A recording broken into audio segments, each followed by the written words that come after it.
Thank you very much. Welcome along to Eat, Think, Heal.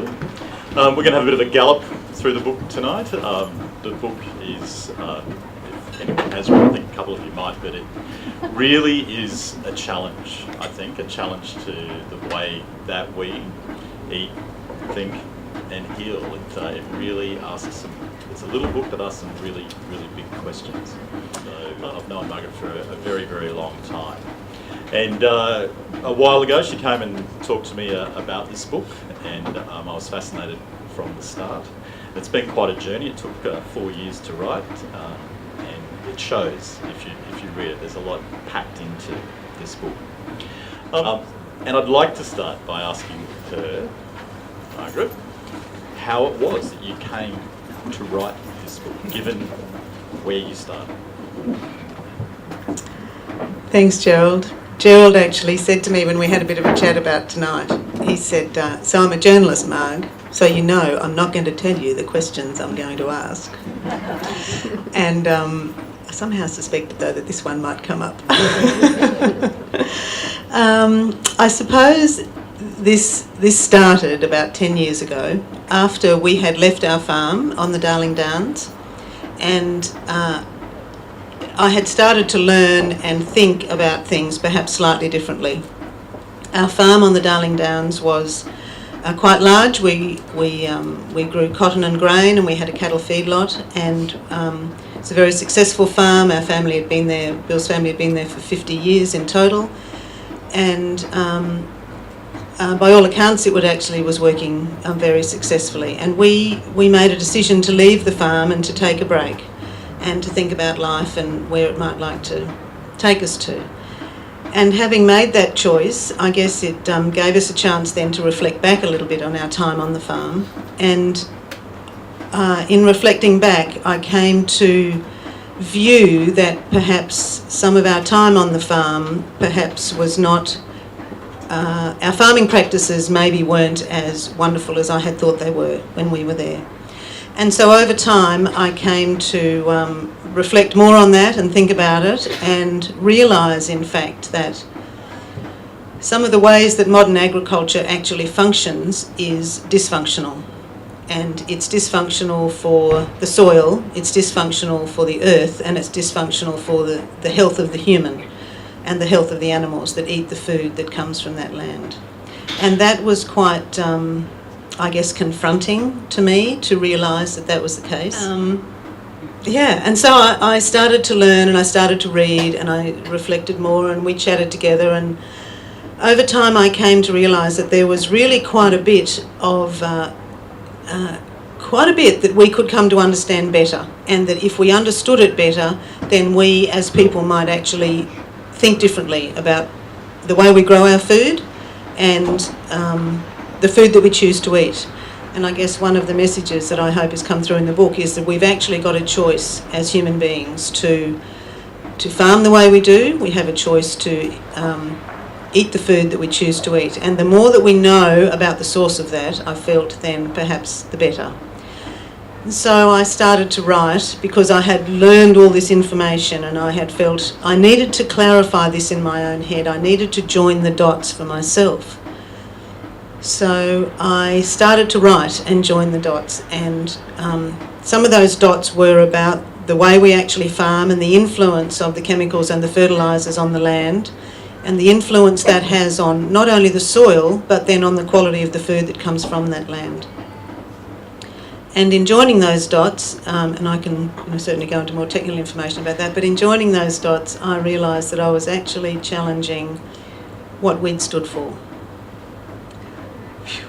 And that was a really fundamental thing. It's such an enormous shift that you went through in that sort of moment of epiphany, where the life that you'd literally been wedded to and believed so wholeheartedly in, and believed in it for good reasons. I mean, you talk about the book that in farming, part of that was actually being part of feeding the world, a very noble place to be. But that moment of realisation where that you got yourself to where you went, no, this is not right, this is unhealthy, in fact, what we're doing? And I mean, that's a fascinating journey to go from being at the cutting edge of scientific farming, if you can call it that, to where you got to. And it really, and what you're expressing now is the emotion that came along with that. But it was an intellectual journey as well, wasn't it?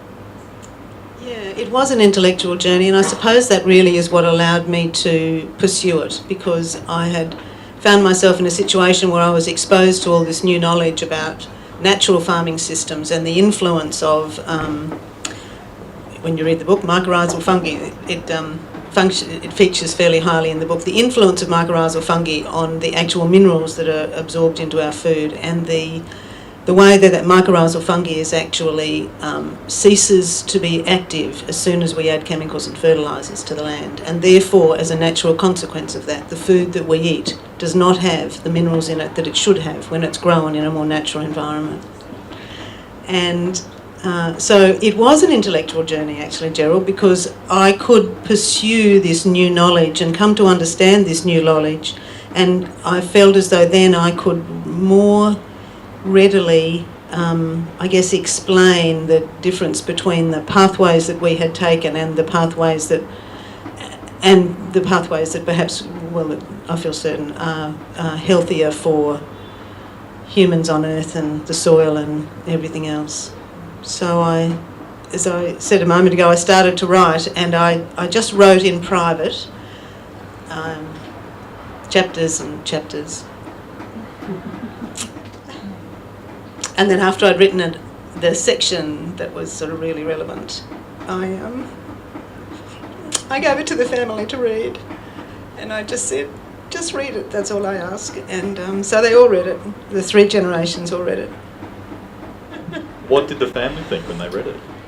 Oh, well, we were all on the journey, and so we weren't confronted by it, like it wasn't novel that we were sort of challenging the journey.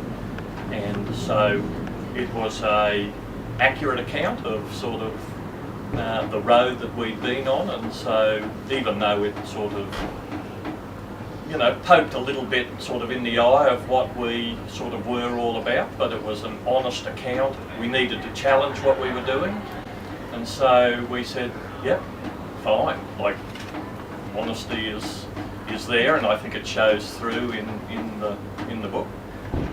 You're all being very polite.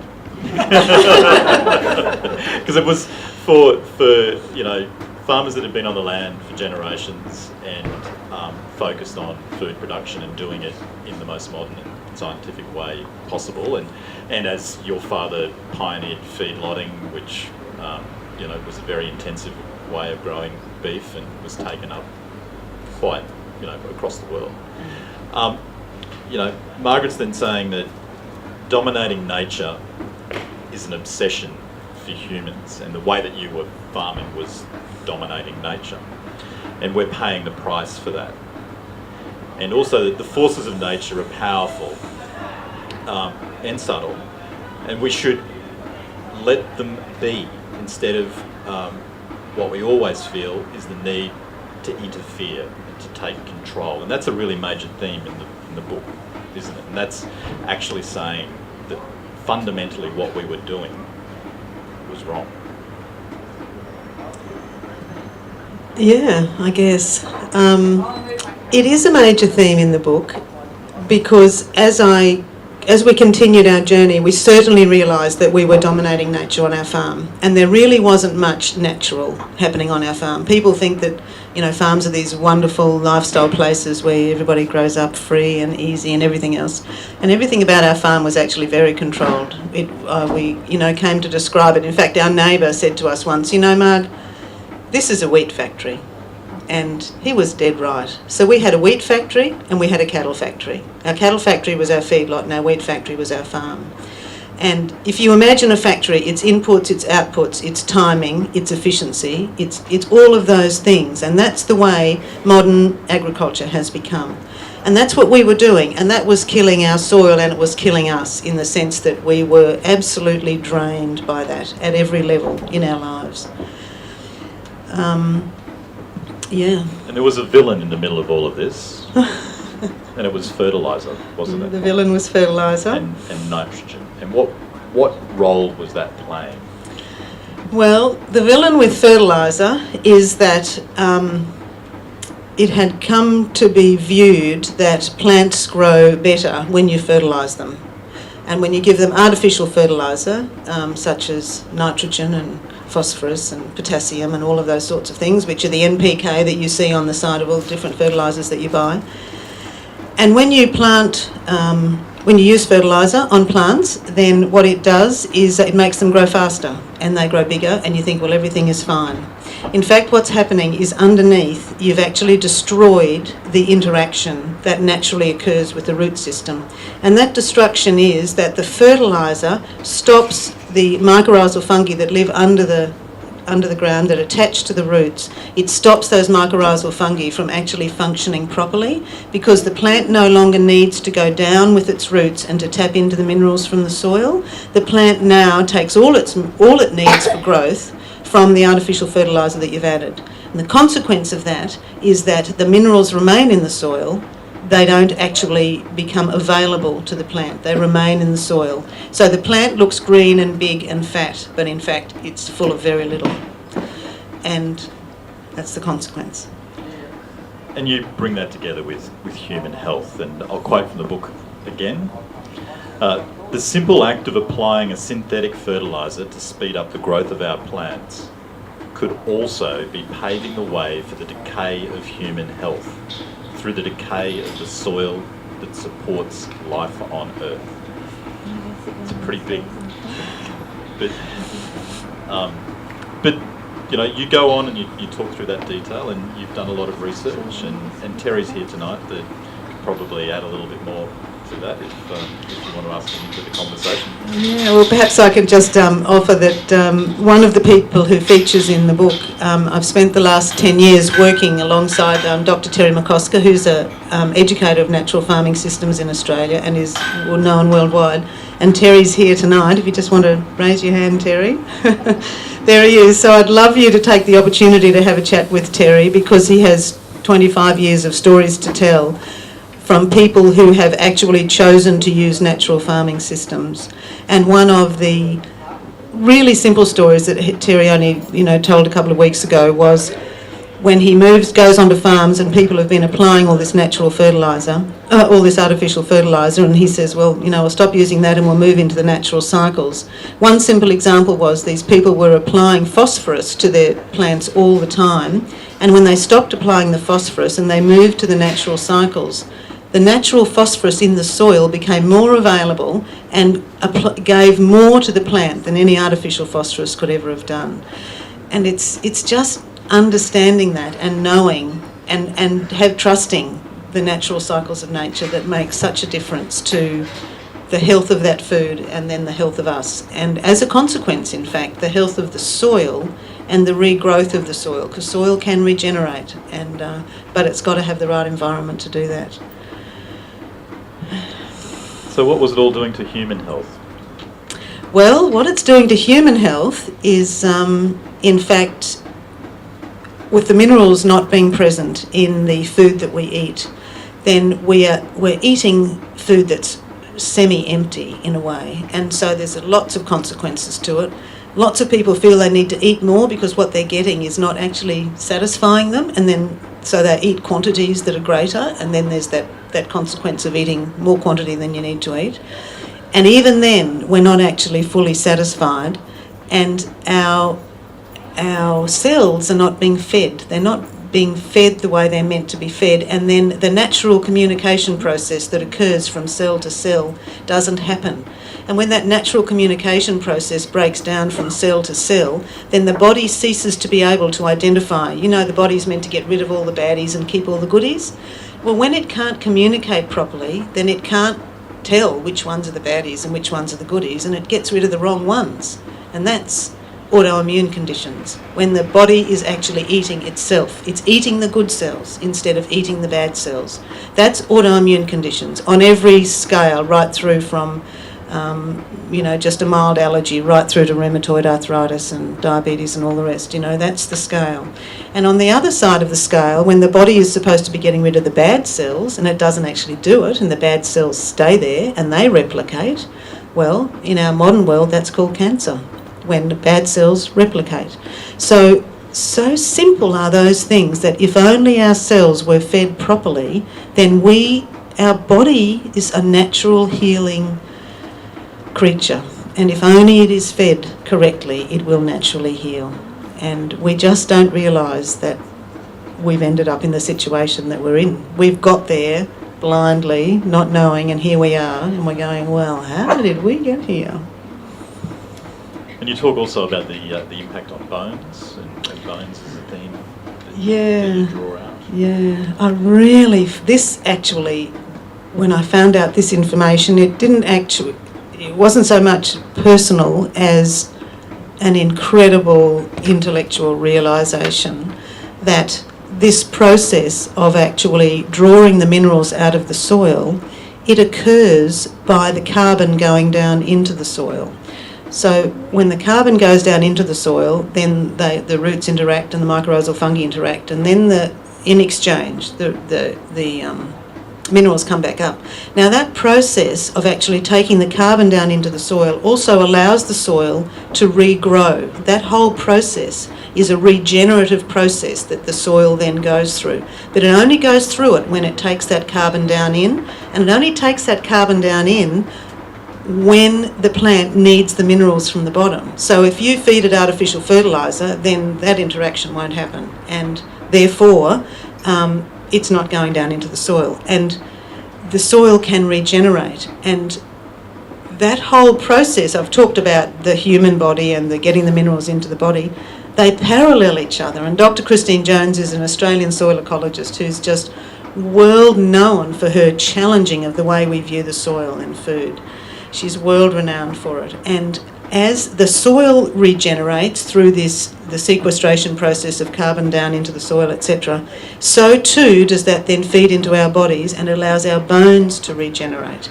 And the osteoporosis means, our bones are being destroyed. It's because they're going through the natural decomposition process, which all bones are replaced, it's replaced over time. But unless they get the good oil, then they don't actually regenerate as well. And so it's a dual process that's happening all at exactly the same time, and it all relies on us having a really healthy soil and a really healthy interaction between our plants and the soil. And I realised that and I went, whoa, this is just amazing. You then take that another step further and bring in, done soil, done bones, you bring in the heart. And what I found fascinating in that is that you bring in the heart as a thinking organ and a feeling organ, and that you place at the centre of everything in your book. So how did you get to there? So the heart's at the centre of everything, isn't it? You hear that expression that we've always used, it's at the heart of it all. You use that expression. Well, why is that? Because the heart is at the centre of everything. Some of the reading that I did that helped me to sort of draw this together was a fellow by the name of Joseph Chilton Pearce, who is an American. But he has this perspective that our heart is our universal intelligence. It is our heart that actually connects us to all the other creatures on Earth and to the universe. And that our brain is our individual intellect. And I had to really think about that for a while. So when we use our brain, we're analysing and thinking and all the time. When we use our heart, what are we doing? We're feeling. We're more in touch. We actually let that sort of logical side of things go, let that sort of minimalist, reductionist, simplified view of the world go, and we get in touch with the whole of everything. And there's just so much about the way the heart functions, and so much about if only we would get in touch with our heart and actually say to ourselves, does this really seem right? really? You know, when you analyse it individually, you go, yes, well, it seems fine to do this and do that and do this and do that. But when you sit back and you go, really? There's Jane Goodall, who's the famous environmentalist who, you know, worked all those years with gorillas, I think. Was she mainly with gorillas? All those years. You know, she says, when did we really think it was right to spray our food with poison?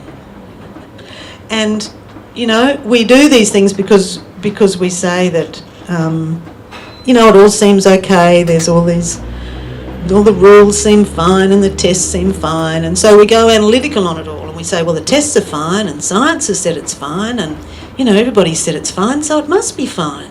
But if we actually step back and go, really? You've got to have your heart in tune there for you to go, I don't know about that. And I know that in our modern world we are so focused on analysis and consequences in an immediate form. You know, if you do this, there's a reaction to that. And, you know, it's sort of Newton's biomechanical theory that for every reaction there's an equal and opposite reaction, and you can actually measure it, that everything has to be measurable. And we only really accept things if they're measurable. And if they're not measurable in this scientific way, then we go, well, I don't think they really matter because they're not really measurable. And I don't know, there's so much about the heart. Then there's all the work from the Institute of Heart Math where they actually consider, they do analysis where they're able to identify our heart rhythms. You know, heartbeat might be 60 or 70 beats a minute. And their analysis is actually what's happening in between each beat. Not the beat itself, but what's happening in between each beat. And when your heart is functioning in a coherent state and the outcome is a sine wave-like curve, then they're able to identify that when your heart is functioning in a coherent state, then it functions with the other organs in your body and they all oscillate together. And it functions with your brain, and the alpha brain waves and the heart can connect together. And they can allow us to actually feel what's happening around us. You know, when you're with someone and you can actually almost feel them. And you walk into a room and you can feel that it's a lovely room, or you can feel that it actually feels a bit tense. We've all had that experience. And that's when we're actually that's where the truth of our lives are. And if we can come to that more often and make our choices and decisions from that perspective, and they come to our choices of food and they come to our choices of health, really? Is this the choice we should be making? And I think we're a lot closer to actually taking back our own health of our own lives, and as individuals we're much more in control in a world where I don't even know that control is true, but you know, we're a lot more in our own space instead of someone else's space. And that tension in the book is about what you've just described. To simplify it, it's a tension between a mechanistic philosophy and a holistic philosophy. Or if you bring in the big guns, it's Newton versus Einstein, which you do in the book. But the next step from that is getting in tune with your heart. Once you've got your bones fixed and getting in, we'll all be one by the end of it. We'll all be it. That is actually then harnessing through thought and feeling the subtle energy around us. And this is the last link for you. This is the heal. This is the using vibrational medicine and kinesiology. And you do bring that all in. Now, can you just take everybody else on that journey quickly? Because I'm sure they'd like to ask some questions. Just in 1 minute flat. Well, I guess if I can simply say that I'm of the view, and I'm certainly not alone in this view. There's a lot of other people in the world who hold this view, that in fact there are energies that flow from the universe around us and through us that influence us. And these energies are there all the time. And it's a bit like the internet, you know. You haven't got a clue how it works, but it really does work. And if you just think about it exactly the same way as that. Sometimes you walk into a room and you know that somebody's staring at you, and you turn around and indeed they are. And sometimes you walk into a room and you feel you could cut the atmosphere with a knife. or the hair stands up on the back of your neck because of somebody who you're standing near or you're just not sure about. Those senses that we get, in fact, I believe are from this energy that flows between individuals that actually join us together. And we can become aware of that energy when we move to our heart and we allow ourselves to be in that space. And it's called subtle energy because you can't see it, but in fact it's not so subtle. It's very, very powerful. And the influence of that energy on our lives can be huge. And there are many people in this room, on this beautiful veranda, who I know have experienced the power of subtle energy and the influence it can have on their physical and their emotional well-being. And that energy is existent also from a landscape point of view. And those of us who have been involved in these natural farming systems now for a period of time are coming to realise that we can actually recognise the energy that's in the landscape, be trained to do so and move to our heart and actually allow us to become familiar with it and actually be able to hear what it is that the landscape wants. That sounds a bit out there, but anyway. So I believe that there's a discipline of health called vibrational medicine, which is actually quite, there's an enormous amount of information out there about it that I've now become a little bit familiar with and have become a practitioner in and have seen some fantastic results for people. And it's about actually clearing the blockages of energy that exist in their lives, either in their bodies or around them. And good things can happen from that. And that's what you're calling for. I was saying to you the other day, I mean, I think that's sort of a theme in the book as well, is you, through the book, are making a really rational argument to embrace the irrational, and that is actually about being more intuitive and taking on, acknowledging those things that you say are subtle energies that you can't see. It's maybe not irrational though. It's certainly, I've tried to mount a rational argument. I'm not sure that it's irrational, perhaps, but it is certainly, it's a rational argument so that I've tried to write the book actually from the heart but using a lot of brain so that we'll all read it and be able to understand it. The question was, the reason that we went with fertiliser was to increase the yield, and so what other alternatives would you put forward? There is an awful lot of natural farming systems that are incredibly productive, very, very productive. The reason part of the consequence of all of this fertiliser being available and these yields being able to be increased is that we can now do things on a large scale. And so we've moved to these monocultures where you clear everything off the soil and you just leave this one plant and then you apply all this stuff to this one plant so you can get the best yield from it. And then you have to apply more pesticides as well because you have to control the insects that are there now because it's only a monoculture. There isn't a natural cycle of life there to keep that under control. But when you peel that away, and there are lots of people who have very, very high yields in other types of systems like permaculture systems and other natural farming systems, but the thing with them is they really have to be smaller. And that's where we've got in this really big cycle now, where we've gone to these economies of scale so that everything can be more efficient from an economic point of view, but it's about to explode, because even on our farm we had to keep adding more fertiliser to get that yield, and more next year and more next year and more next year, because the soil was getting more dead and more dead and more dead, so it needed more fertiliser. Then we had to apply more pesticides, and then we had genetically modified cotton so that we don't need so many pesticides, and then you end up with this farming environment where your input costs are so huge that you've got to keep going because you've got to get more, and then the timelines are so tight and you've got to spray all night and plant all day, and you get wound up, so it just takes nothing, and then ping, it's gone, in the sense that emotionally you get exhausted and physically you get exhausted and the food's no good and the soil's no good, and then you go, really?